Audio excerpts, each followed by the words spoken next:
Why Versace failed the dynasty's end. 47 years after Gianni sketched his first Medusa logo, the Versace dynasty is over. Not from tragedy this time, from exhaustion. Donatella carried the house through assassination, addiction, corporate takeovers, and cultural shifts. She survived everything except the slow fade of relevance.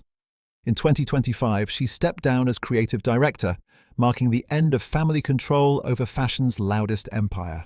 The woman who once sent shockwaves through the Met Gala with a single dress now watched from the sidelines as Prada executives discussed brand optimization.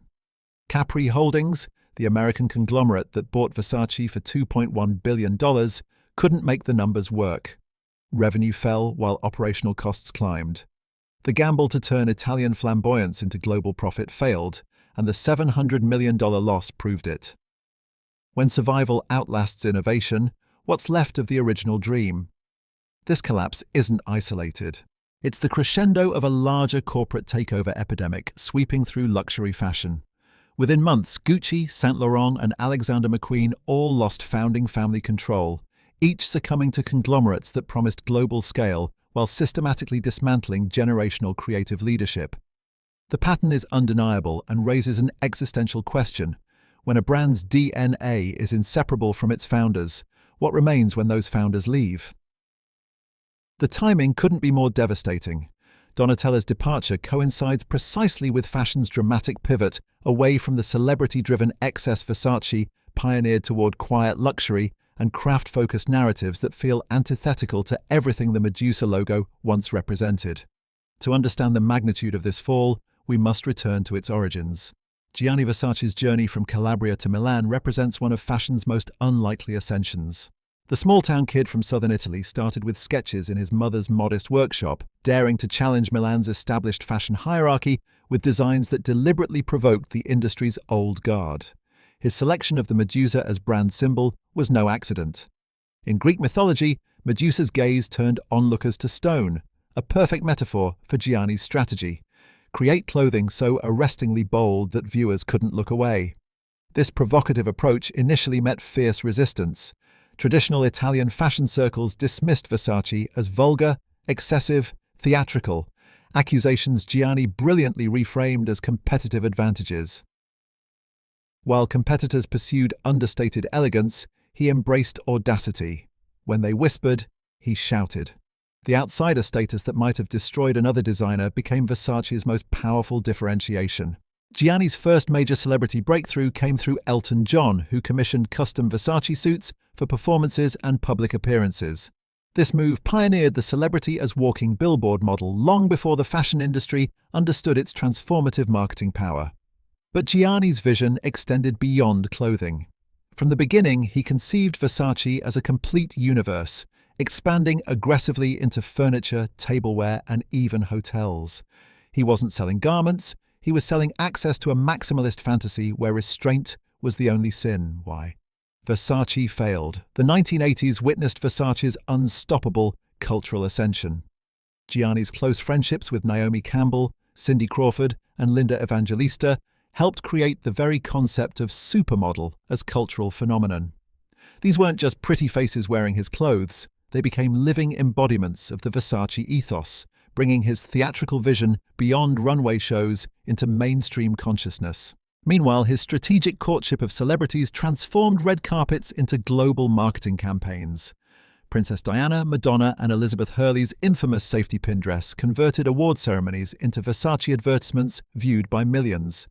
Versace runway shows abandoned fashion's traditional restraint, evolving into theatrical spectacles more akin to rock concerts than clothing presentations.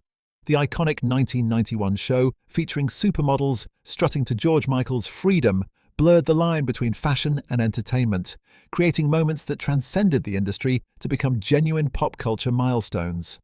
This cultural momentum powered Versace's aggressive global expansion strategy. Flagship stores in Beverly Hills, Tokyo, and London established international beachheads while maintaining Milan as the creative epicenter, a perfect balance of global reach and Italian authenticity. The financial results were undeniable. Revenue climbed from startup numbers to hundreds of millions, while competitors struggled to match Versace's cultural velocity. By the early 1990s, Versace had achieved something extraordinarily rare: simultaneous cultural and commercial dominance. The 1994 premiere of Four Weddings and a Funeral crystallized this golden era when Elizabeth Hurley arrived wearing what became known simply as that dress, a black Versace gown held together by oversized gold safety pins that exposed strategic glimpses of skin. The garment became one of fashion's most referenced designs and proved Versace's unmatched ability to dominate cultural conversation through strategic provocation. This period cemented Versace as the unofficial costume designer for 90s excess: music videos, movie premieres, magazine covers. Anywhere that celebrated unapologetic glamour featured Versace's bold prints and revealing cuts.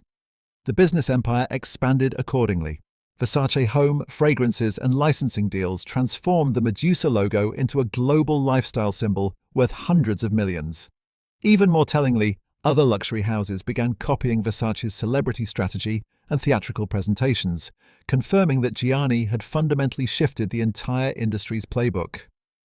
Wearing Versace during this peak period meant something specific: membership in a world of unapologetic glamour and sexual confidence that rejected traditional luxury's whispered exclusivity in favor of shouted sensuality. But beneath this golden surface, warning signs emerged. Gianni's perfectionist tendencies led to increasing isolation. His obsessive attention to detail created operational vulnerabilities within the company as decision-making bottlenecks formed around his singular vision. The dangerous reality became apparent. Versace's creative direction, business strategy, and public image all flowed through one person. Why Versace failed market saturation signals appeared as minimalism trends began emerging in response to the excesses Versace had championed. Behind the scenes, family tensions complicated operations.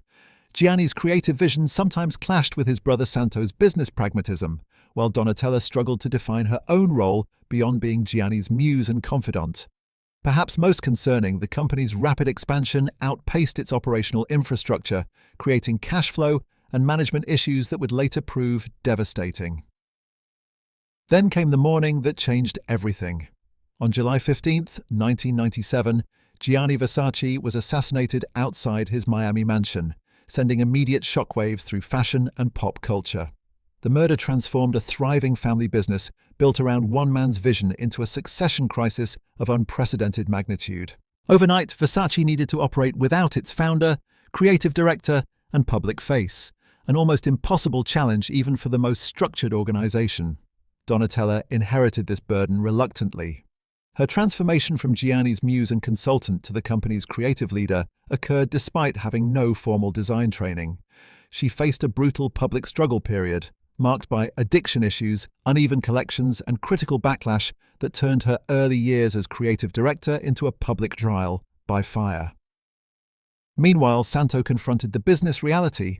They needed to maintain Versace's cultural relevance while grieving, learning new roles, and managing a global enterprise with suddenly uncertain identity. For years, the family fought valiantly to preserve Gianni's vision while adapting to changing markets. But increasing financial pressure eventually forced their hand.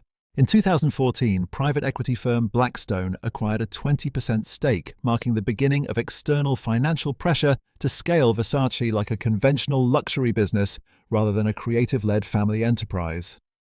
This corporate influence accelerated in 2018 when Capri Holdings purchased Versace for $2.1 billion, with ambitious promises to double revenue by treating the brand like accessible luxury labels, Coach or Jimmy Choo.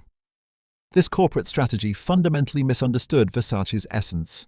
Under pressure to increase margins and broaden appeal, the brand began pivoting away from its Baroque DNA toward minimalism, alienating core customers without successfully attracting new ones. The financial decline became impossible to ignore. Revenue dropped 20% year over year, while competitors posted growth. More devastatingly, Versace experienced a slow cultural irrelevance, no longer setting trends but following them, becoming a heritage brand without contemporary influence. The November 2025 announcement of Donatella's departure marked the final severing of the last link between current Versace and Gianni's original vision. Weeks later came the Prada acquisition, purchasing Versace for $1.38 billion, a staggering $700 million less than Capri had paid just 7 years earlier. This discount revealed the brutal market assessment of the brand's diminished value. For Dario Vitale, the first non-Versace creative director, the challenge why Versace failed seems impossible. Maintain the brand's historical audacity while fitting into Prada's intellectual universe. Two creative visions that appear fundamentally incompatible. Versace now competes in a luxury landscape dominated by massive conglomerates LVMH and Kering, without the family mystique that once made it special. The cultural assessment is harsh but undeniable. Versace's name recognition remains high while its cultural influence has nearly disappeared. This precipitous fall raises fundamental questions about brand survival in contemporary luxury markets. Can Versace maintain its essence without a Versace, or will Prada's acquisition complete the transformation into just another luxury label? In a market trending toward understated luxury and craftsmanship narratives, is there still room for Versace's maximalist philosophy? The challenge facing Vitale and Prada is unprecedented, balancing respect for Gianni's founding vision with creating something commercially viable for contemporary markets.